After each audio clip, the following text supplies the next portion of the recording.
এই সরকার আমি মনে করি দ্রুততম সময়ের মধ্যে নির্বাচন দিয়ে তাদের ভাগে দেওয়া উচিত। বাংলাদেশের মানুষ ত্রাসের মুখে দিন কাটাচ্ছে। আপনারা দলের ভাবমূর্তি নষ্ট হয় এমন কোন কর্মকাণ্ডে আপনারা লিপ্ত হবেন না।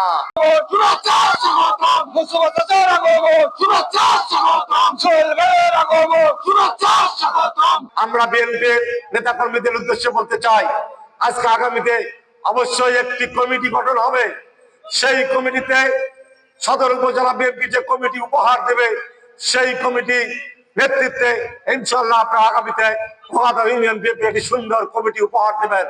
আমি যেটা বলবো, বিএনপির প্রত্যেকটি নেতা কর্মীদের উদ্দেশ্যে বলতে চাই, অনেক কষ্ট করেছেন, অনেক নির্যাতন সহ্য করেছেন, অনেক জুলুম হয়েছে আপনাদের উপর। তারপর আমাদের ভারপ্রাপ্ত চেয়ারম্যান তারেক রহমান তার বক্তব্যকে আপনারা স্মরণ করার চেষ্টা করবেন। তিনি কি বলছেন?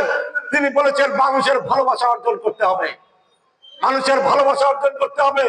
বিএনপির প্রত্যেকটি নেতা কর্মীদের উদ্দেশ্যে আমরা জেলা বিএনপির পক্ষ থেকে বলতে চাই, আপনারা দলের ভাবমূর্তি নষ্ট হয় এমন কোন কর্মকাণ্ডে আপনারা লিপ্ত হবেন না। আপনারা লিপ্ত হবেন না। আপনারা মানুষের ভালোবাসা অর্জন করবেন, মানুষের পাশে দাঁড়াবেন, মানুষকে সহযোগিতা করার চেষ্টা করবেন। আমরা আপনাদের উদাত্ত আহ্বান জানাবো, আপনারা ইনশাআল্লাহ বাংলাদেশের মানুষের ভোটের অধিকার আদায় হবে ইনশাআল্লাহ, সেই নির্বাচনে আমরা অংশগ্রহণ করব অবশ্যই ইনশাআল্লাহ, আল্লাহ যদি আমাদের অংশগ্রহণ করার তৌফিক দান করে। আমি বলবো, আমরা উদাত্ত আহ্বান জানাবো মহাদা ইউনিয়নবাসীকে, বিএনপির প্রত্যেকটি নেতা কর্মীকে আজকে ঐক্যবদ্ধ হতে হবে। ঐক্যবদ্ধ হতে হবে এই কারণে, আজকে বিগত স্বাধীনতার পর থেকে এই খোকাদাও কুড়িগ্রাম 2 আসনের মানুষের, কুড়িগ্রাম জেলার মানুষের যারা জনপ্রতিনিধি হয়েছে, যারা মহান সংসদে গিয়েছে, তারা কুড়িগ্রামের মানুষের কল্যাণের জন্য তেমন কোনো পদক্ষেপ তারা গ্রহণ করে না। আজকে আমাদের নদী ভাঙন বান্ডেল থাকলে প্রতি সেনমানিতে টাকা বাঁচবে। বিকাশ সেনমানি বান্ডেল কিনে জিতুন প্রতি লেনদেনে। নদী ভাঙনে আমাদের এলাকা ছোট হয়ে আসছে, নদী ভাঙনকে রোধ করতে পারে নাই, আজকে শিক্ষার উন্নয়ন করতে পারে নাই, আজকে কুড়িগ্রামে মানুষের কর্মসংস্থানের ব্যবস্থা করতে পারে নাই। একটি মাত্র টেক্সটাইল মিল, সেটা আজকে বন্ধ হয়ে আছে, মানুষের কর্মসংস্থানের কোনো ব্যবস্থা করতে পারে নাই। তাই আমরা বলতে চাই, আমাদের ভারপ্রাপ্ত চেয়ারম্যান তারেক রহমান তিনি বলেছেন তিনি বাংলাদেশের মানুষের জন্য কাজ করতে চায়, যার কারণে তিনি ইতিমধ্যে 2023 সালে তিনি একটি 31 দফা বাংলাদেশের মানুষের সঙ্গে প্রেরণ করেছিলেন। সেই 31 দফায় বাংলাদেশের মানুষের প্রতিটি শ্রেণীর মানুষের জন্য দিক নির্দেশনা দেওয়া হয়েছে। সেই 31 দফায় বাংলাদেশের প্রত্যেকটি পেশার মানুষের জন্য কি কি করা হবে প্রত্যেকটি স্পষ্ট আকারে ব্যাখ্যা দেওয়া হয়েছে। বর্তমান যে সরকার রয়েছে, এই সরকার আমি মনে করি দ্রুততম সময়ের মধ্যে নির্বাচন দিয়ে তাদের ভাগে দেওয়া উচিত, না হলে এনাদের অবস্থা আরো কঠিন হবে। এখন তিস্তা মহাপরিকল্পনা আমরা অনেকে গেছেন, আচ্ছা তিস্তা মহাপরিকল্পনাতে টাকাটা দিবে চায় না, কাক দিবি, কাকে দিবে টাকাটা? টাকাটা দিতে গেলে তো একটা ইলেকটেড গভর্নমেন্ট লাগবে, টাকাটা দেয় কাক? এখন বর্তমান যে তত্ত্বাবধায়ক সরকার আছে, এই তত্ত্বাবধায়ক সরকার যে পানি সম্পদ উপদেষ্টা আছে, ওরাও আমি ঢাকা বিশ্ব 2 বছর সিনিয়র ছিলাম, রেজওয়ানা হাসান খুব ভালো বক্তৃতা করতে পারে এবং এনজিওর লোক উনি। তো এখন ওনাকে দিবে টাকা, লক্ষ কোটি কোটি হাজার হাজার কোটি টাকা কি তাকে দিবে? তোমার যদি 6 মাস পর না থাকে এই টাকা পাবো কোটে? হ্যাঁ, ভারত 10টা চুক্তি করে নাই, করছে না? নাই করে নাই। কি চুক্তি করছিল? যে চট্টগ্রামের নৌবন্দর ভারত ব্যবহার করবে, তারপরে কি মংলা সমুদ্র বন্দর ব্যবহার করবে, আখাউড়া রেল যোগাযোগ করবে, এরকম 10টা। আচ্ছা এই 10টা ভারত টাকা দেয় নাই, কিন্তু তত্ত্বাবধায়ক সরকার প্রধান সেটা বাতিল করে দিল। তো যদি বাতিল করে দিলে ভারত টাকা পাবে? পাবে না।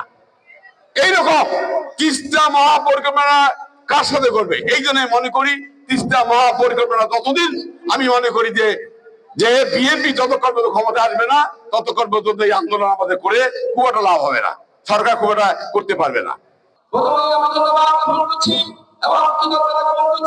আজকের অনুষ্ঠানের সম্মানিত প্রধান অতিথি এবং বিশেষ অতিথিবৃন্দ এবং সম্মানিত প্রধান বক্তাকে গোলাবাসীর পক্ষ থেকে করতালির মাধ্যমে অভিনন্দন জ্ঞাপন করছি।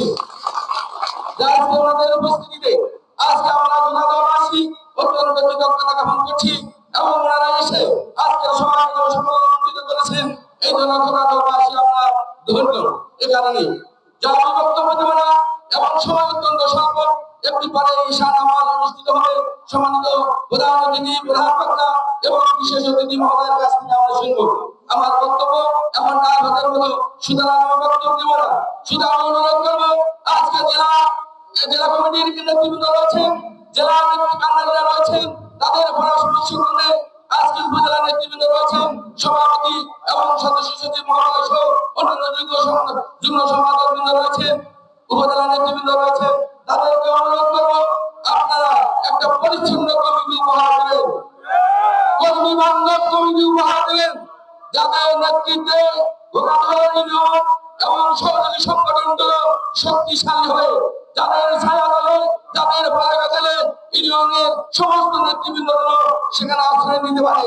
15 থেকে 17 বছর বাংলাদেশের মানুষ ত্রাসের মুখে দিন কাটাচ্ছে।